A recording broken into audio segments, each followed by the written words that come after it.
Aujourd'hui, dans cette petite vidéo en lien avec le personnage de Miss Marvel, je vais tout simplement essayer de vous expliquer à mon humble échelle l'histoire de Miss Marvel, pour le coup, de savoir ce qu'elle a fait, depuis combien de temps elle existe, depuis pas longtemps. Si sa première apparition était sa date de naissance, elle n'aurait que 9 ans, mais vous allez voir qu'en soi, ce personnage, bien qu'il soit très jeune, a su plaire à beaucoup de lecteurs, si bien qu'aujourd'hui, elle a sa propre série solo sur Disney+, ça fait beaucoup de S, pour le coup, avec Miss Marvel en plus. Donc, j'espère que tu es bien installé parce qu'on va prendre le temps d'expliquer un petit peu tout son processus, toute son histoire à travers les différents comics et de savoir ce qui pourrait être en lien par rapport à ce qu'il y a dans les comics, mais dans la série ou plus précisément dans le MCU en sa globalité. Ainsi, nous sommes partis pour évoquer, pour exploiter, pour faire cette vidéo en lien avec le personnage de Miss Marvel. Alors évidemment, attention spoiler, alors ce serait très étrange pour le coup, mais bon.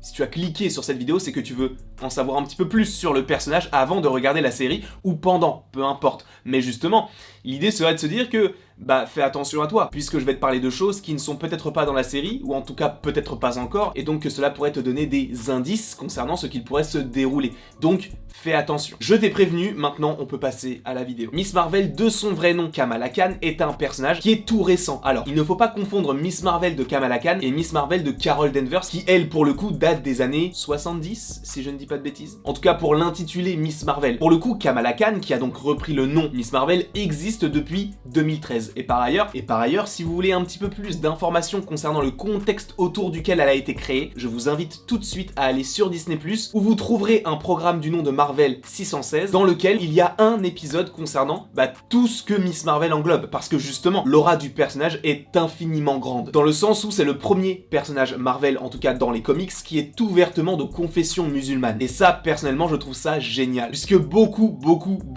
de personnes pourront enfin s'identifier à un personnage. Alors dans les comics, cela a déjà été fait donc en 2013, cependant, dans le MCU, c'est vrai que j'ai beau y réfléchir, en soi, en termes de super-héros, on n'en a pas vraiment d'ouvertement musulman. Mais au moins, ça a le mérite d'être fait et on espère que ce sera bien fait. Et donc oui, ce personnage est de confession musulmane et est originaire du Pakistan. Par ailleurs, elle habite dans le New Jersey, donc à côté de New York, et c'est ce que l'on peut apercevoir et entendre dans les trailers de la série. Donc par rapport à cela, c'est vrai qu'ils se sont pas mal inspirés de ce qui a déjà été fait par rapport au personnage. Mais c'est vrai que vous allez voir qu'en soi, si vous avez déjà vu certains épisodes ou si vous savez de quoi pourrait parler la série, vous allez voir qu'il y a beaucoup de choses qui divergent par rapport notamment à l'accession de ses pouvoirs qui n'a aucun rapport, et même par rapport à ses pouvoirs tout court. Et vous allez voir que l'accession à ses pouvoirs est bien différente de ce qu'il y a dans les comics, et en soi, par rapport à ce qui a donc été déjà fait sur papier, cela ne peut pas être fait mot pour mot dans la série. Et vous allez voir pourquoi. Déjà, il faut rappeler que Kamala Khan est une adolescente, elle a entre 15 et 16 ans, donc elle est vraiment au lycée, et c'est ce qu'on verra notamment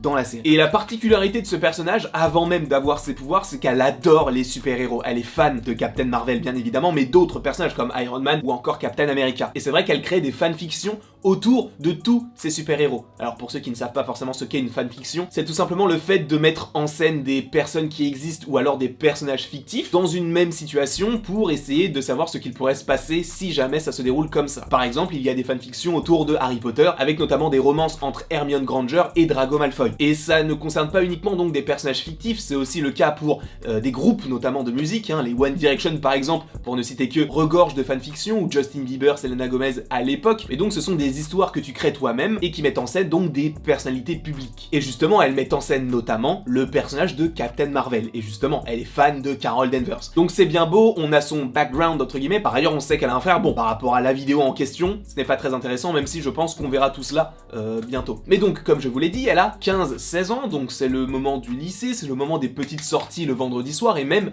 des soirées, des grosses soirées, avec des choses qui ne sont pas forcément légales pour leur âge, alcool, etc. Bref. Ce n'est pas le sujet. Elle va donc dans une soirée telle que celle-ci avec son meilleur ami qui s'appelle Bruno. Alors, il s'appelle Bruno. Je le répète encore une troisième fois, il s'appelle Bruno. Il a 15 ans. Bruno, c'est mon oncle, d'accord? Il a une cinquantaine d'années. Aujourd'hui, quelqu'un qui s'appelle Bruno, en France ou aux États-Unis, c'est très rare, d'accord? À notre âge, je veux dire. C'est comme si tu avais un bébé qui s'appelait Jean-Luc. Non, ça ne se fait pas. Actuellement en 2022, d'accord? Arrêtons. Et elle va en soirée avec lui, sauf que cela ne se passe pas comme cela devrait se passer dans le meilleur des mondes, dans le sens où on lui dit vas-y, bois un peu, vas-y, fais ça, vas-y, fais ci, ça ne plaît pas à Bruno. Et là, elle se dit mais en fait Bruno, je ne t'appartiens pas.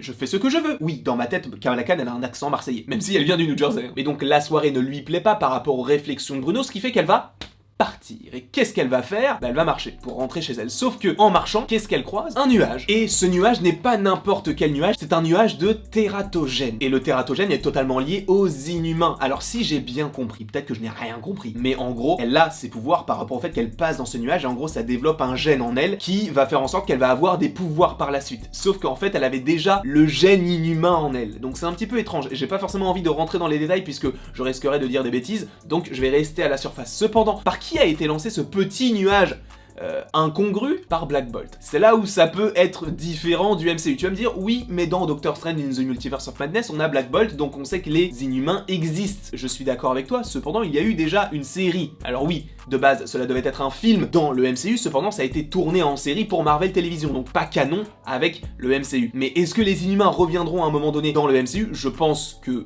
oui, mais le fait est qu'on ait eu Black Bolt, etc., ça ne veut pas dire qu'on les reverra maintenant. Et par rapport à ce que l'on a dans le trailer, on a l'impression qu'elle a ses pouvoirs par rapport à des anneaux, des bracelets un peu magiques, un peu comme pour Shang-Chi. Et c'est ça qui dérange un petit peu les gens, c'est que déjà, par rapport à l'accession de ses pouvoirs, c'est différent, parce que dans les comics, donc, Kamala Khan, c'est une inhumaine. Par ailleurs, si vous voulez un petit peu plus d'intrigue autour du personnage, je ne vous invite pas à le faire, mais ça peut vous aider à comprendre un petit peu mieux sa psyché, entre guillemets. Mais il y a le jeu Marvel's Avengers, donc qui est disponible sur, je sais pas, toutes les consoles, j'en sais rien du tout, où justement Kamala Khan est limite au centre de l'intrigue. Donc, si vous ne connaissez pas forcément trop bien le personnage, bah, allez jouer au jeu si vous voulez. Mais donc c'est vrai que ça peut déranger certains, le fait de se dire, bah en fait elle a pas forcément la même accession au pouvoir, en plus de ça, bah son origine elle est totalement différente puisque ce n'est pas une inhumaine. Il y a beaucoup de choses qui rentrent en compte par rapport au fait que pas mal de gens soient déçus. Mais le fait est que c'est surtout par rapport au pouvoir que les gens sont déçus. Puisque oui, en étant dans ce nuage, elle va tomber dans les pommes et un cocon va se former autour d'elle. Et boum, quand elle va se réveiller en étant Captain Marvel. C'est ça qui dérange les gens. C'est que dans les comics, elle a le pouvoir en fait de se métamorphoser, de changer un petit peu sa morphologie, de modifier son visage, d'allonger ses membres, etc. Et notamment donc d'imiter certains personnages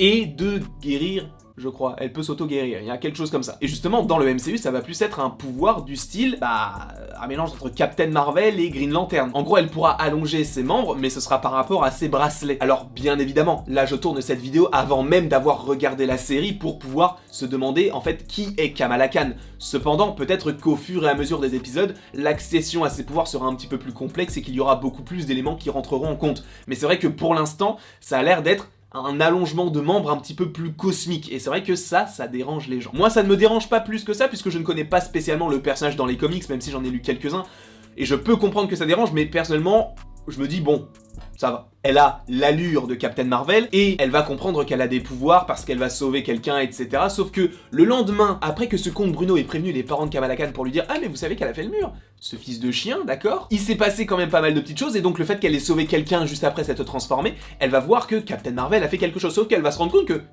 mais c'est elle, frérot. Donc elle va comprendre un petit peu l'ampleur de ses pouvoirs sans pour autant bien les contrôler. Et en soi, par rapport à Miss Marvel, c'est un petit peu tout ce que j'ai trouvé. Alors tu me diras, c'est quand même pas mal, mais le personnage est encore assez jeune, alors elle ne fait pas partie des Young Avengers. Même si c'est vrai que l'idée dans le MCU d'intégrer cette équipe-là en termes de série ou en film, cela peut être intéressant. En y réfléchissant, le personnage n'est pas du tout dans cette équipe dans les comics, mais ils peuvent très bien changer les choses dans le MCU. Mais en tout cas, voici l'histoire de Miss Marvel. J'espère en tout cas que cette vidéo vous aura plu. N'hésitez surtout pas à l'aimer, à la partager, à la commenter et à vous abonner. Cela me ferait bien évidemment extrêmement plaisir. Et après toute cette longue vidéo, il ne me reste plus qu'à vous dire à la prochaine pour la prochaine.